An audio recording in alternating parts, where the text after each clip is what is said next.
নমস্কার, সবাই কেমন আছো? শিপ্রাস লাইফে তোমাদের সবাইকে আবার আরেকটি নতুন ব্লগে স্বাগত জানাই। সকালবেলায় বাজার চলে এসেছে আর আমি বাজার নিয়ে চলে এসেছি বাইরের বারান্দাটাতে। কি বাজারে এনেছে চলো তোমাদের আগেই দেখিয়ে দিই, তারপরে রান্না বান্না সারাটা দিন সঙ্গে নিয়ে তোমাদের থাকবো। তোমরাও সঙ্গে থেকেও দেখতে থেকো পুরো ব্লগটা, আশা করছি ভালো লাগবে। প্রথমেই দেখো শাক দেখা যাচ্ছে, বার করে দেখছি শীষ পালং নিয়ে এসেছে আর আজকে কিন্তু অনেকটা পরিমাণ শীষ পালং এনেছে। এই শীষ পালংটাই কিন্তু আমার বেশি ভালো লাগে। তোমাদের দাদার সঙ্গে 2-4 দিন আগে আলোচনা করছিলাম, তো আজ ওটাই পেয়েছে, বাজারে নিয়ে এসেছে। সেই সঙ্গে এনেছে দেখো দুখানা বড় বড় বেগুন। এই বেগুনগুলো কিন্তু ভাজা বলো আর মাছের ঝোলে বলো ভীষণ ভালো লাগে। সঙ্গে নিয়ে এসেছে শসা, আর এখানে রয়েছে আরও অনেক রকম সবজি যেগুলো পালং শাকে যায়। কত বড় একটা ফুলকপিও এনেছে দেখো। তো শীতের সময় ফুলকপি কিন্তু আমাদের এখনও খাওয়া চলছে আর বেশ ভালোও লাগছে এখনও পর্যন্ত।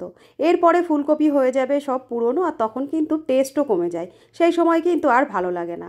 এরপরে বার করে নিয়েছিলাম কাঁচা লঙ্কা, আর এখানে দেখো রয়েছে পুঁই মিচুরি। আর এই কাঁচা পুঁই মিচুরির চচ্চড়ি যেন অসাধারণ লাগে আমাদের। তো যখনই তোমাদের দাদা বাজারে যায়, পুঁই মিচুরি কাঁচাটা হোক বা পাকাটা যেটাই পাই ও কিন্তু পেলেই নিয়ে আসে। আর এরপরে রয়েছে শিম, আর ভেতরে রয়েছে আলু। আর সেই সঙ্গে ব্যাগের ফাঁকায় উকি মারছে, মনে হচ্ছে 2-1টা রসুনও আছে। তো যাই হোক, এই আজকের বাজারঘাট, সমস্ত বাজারটাই তোমাদের সামনে কিন্তু দেখিয়ে দিলাম। সবজিগুলো যা যা ছিল সবটাই কিন্তু এখানেই রয়েছে আর সবটাই তোমাদের দেখিয়ে দিলাম। এবার দেখি, মাংস তো আনবে বলে গেছিল, কিসের মাংস এনেছে সেটাও দেখা যাক।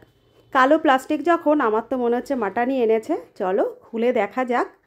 প্লাস্টিকটা তো খুলে নিয়েছি, আর এদিকে দেখো এনেছে আজও কিন্তু মাটন। আর আমাদের মাটনটা কিন্তু বেশ অনেক দিন পরপরই আনা হয়, আজও আনা হয়েছে। রান্না করব খুবই হালকা পাতলা ভাবে, আর রেসিপিটাও কিন্তু তোমাদের সঙ্গে খুব ছোট্ট করে একটু শেয়ার করে দেব। তো চলো সবটা গুছিয়ে নিই। সবজি মাংস ওগুলো নামিয়ে রেখে এসেই দেখো সকালের টিফিনের প্রস্তুতি চলছে। এখানে তাওয়াটা বসিয়ে দিয়েছি, তাওয়াটা গরম হচ্ছে, আর এখানে বসিয়েছি আলুর তরকারি। আজ সকালের টিফিন আলুর তরকারি আর রুটি বা পরোটাগুলো ওদিকে আমার সব কটাই ভাজা হয়ে গেছে কিন্তু ওদিকে আলুর চচ্চড়িটাও। এখানে একটু ডিম ভেজে নিচ্ছি আমি। এই 3টে ডিম একসঙ্গে ভাজলাম, এবার 4 টুকরো করে কেটে নিয়েছি। মেয়েদের খাবারগুলো বেড়ে রেডি করে নিলাম, আগে দিয়ে দেবো ওদের। আর এরপরে তোমাদের দাদা আমি দুজনেই টিফিন করে নেব, তারপরে করব দুপুরের রান্না বান্না। সোনা এনাও।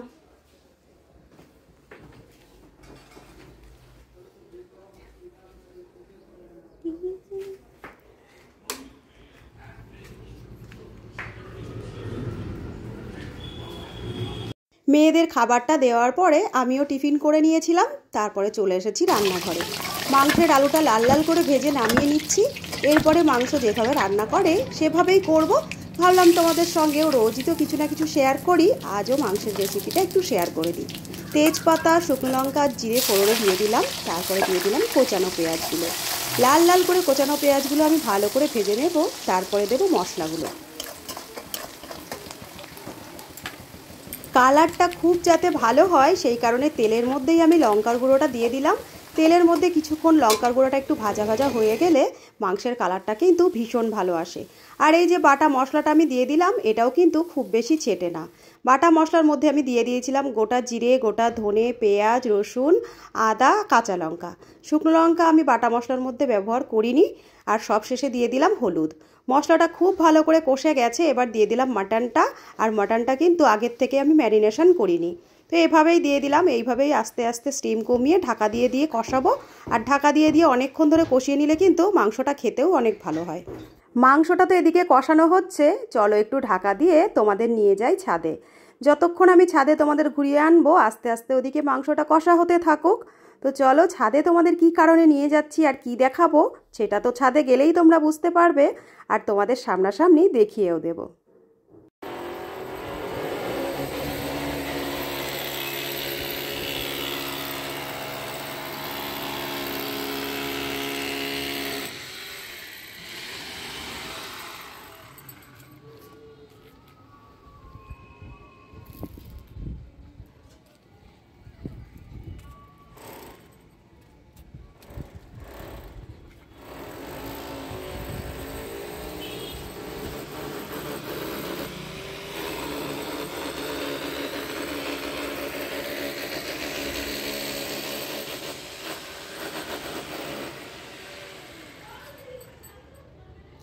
ছাদে তো তোমাদের নিয়ে গেছিলাম, ছাদে হচ্ছে ওপর দিকটাই ঢাকার কাজ, ছাদে একটু শেড দেওয়া হচ্ছে, সেই কারণে ভাবলাম তোমাদের এখন একটু দেখিয়ে দিই, আবার কমপ্লিট হয়ে গেলে আবার কিন্তু দেখিয়ে দেব। ছাদের থেকে আসার পরে দেখলাম মাংসটা কষা হয়ে গেছে, আর মাংসটা দেখো আমি কুকারের মধ্যে দিয়ে দিলাম, আর এক পিস মাংস কিন্তু আমি কষাতাই তুলে নিয়েছিলাম। এইটা এখন বসে বসে খেতে খেতে কিন্তু মাংসের সিটিটাও দেওয়া হয়ে যাবে, তারপরে তোমাদের দেখিয়ে দেব মাংসের ফাইনাল লুকটা ঠিক কেমন হলো। দেখো আমি 3টে সিটি দেওয়ার পরে নামিয়ে নিয়েছি, আর ভেতরে ছিল একটা গোটা রসুন, খুব সুন্দর সেদ্ধ হয়ে গেছে।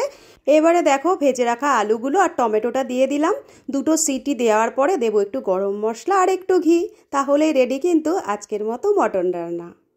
এখন ঘড়িতে সময় হয়ে গেছে দুপুর 2:30, আর আমরা বসে গেছি লাঞ্চ করতে।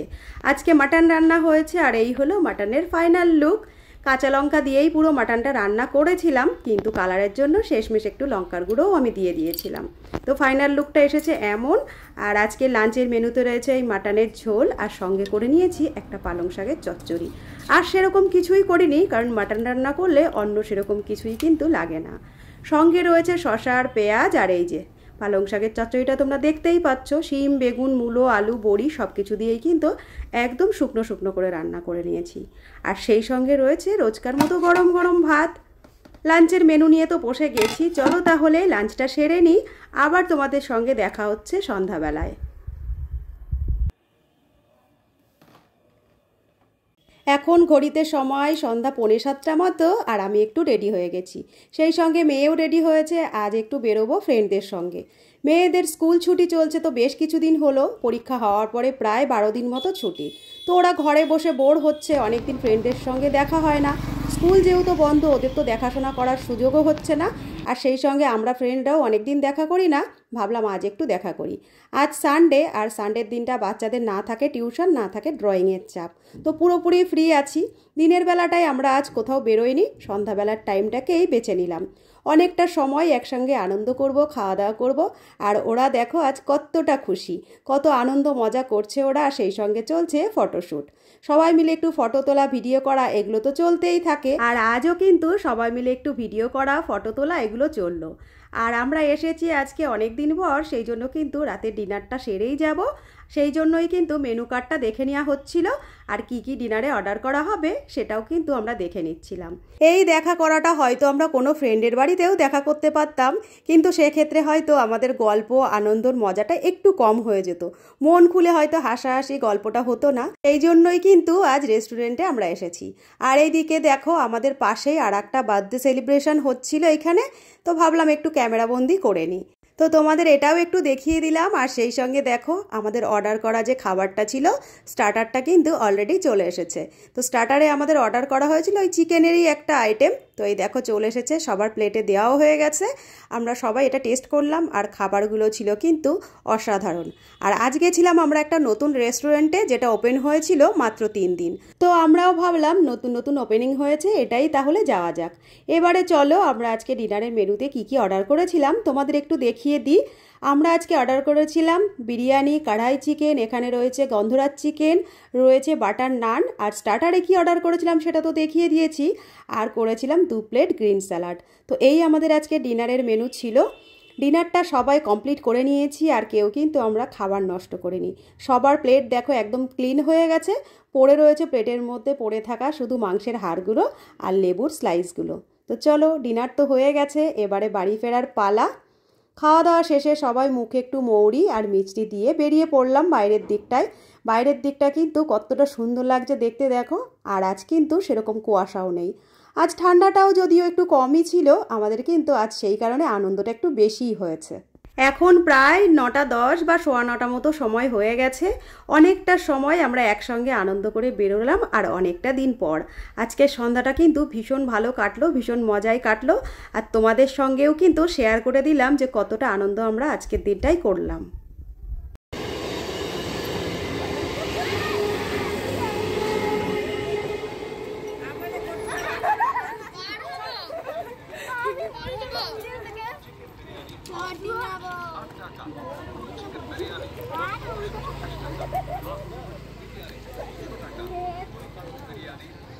এই দেখো আমরা চলে এসেছি প্ল্যাটফর্মে। আমাদের দুজন যাবে ট্রেনে করে, একটা প্ল্যাটফর্ম পার হয়ে ওদের গেলে সুবিধা হবে, আর আমরা যাব টোটোয় করে দুজন। আমাদের বাড়িটা দুটো প্ল্যাটফর্মের মিডিলটাতে, সেই কারণে আমাদের টোটোতে গেলেই সুবিধা হবে, আর ওদের গেলে সুবিধা হবে ট্রেনে। তো যার যার মতন সবাই আলাদা হচ্ছি, আর শেষমেশ দেখো সবাই মিলে সবাইকে একটু হাক করে নিচ্ছি, আলাদা আলাদা করে সবাইকে হাক করছি। আর এদিকে বাড়িতে ফেরার টাইম হচ্ছে, ছাড়তেও ইচ্ছে হচ্ছে না। তো আজকে সারাটা দিনের ব্লগ তোমাদের সঙ্গে শেয়ার করলাম, আর অ্যাডভান্স সবাইকে হ্যাপি নিউ ইয়ার জানিয়ে দিলাম। সবাই খুব ভালো থেকো, সুস্থ থেকো। দেখা হচ্ছে আবার আরেকটি নতুন ব্লগের সঙ্গে।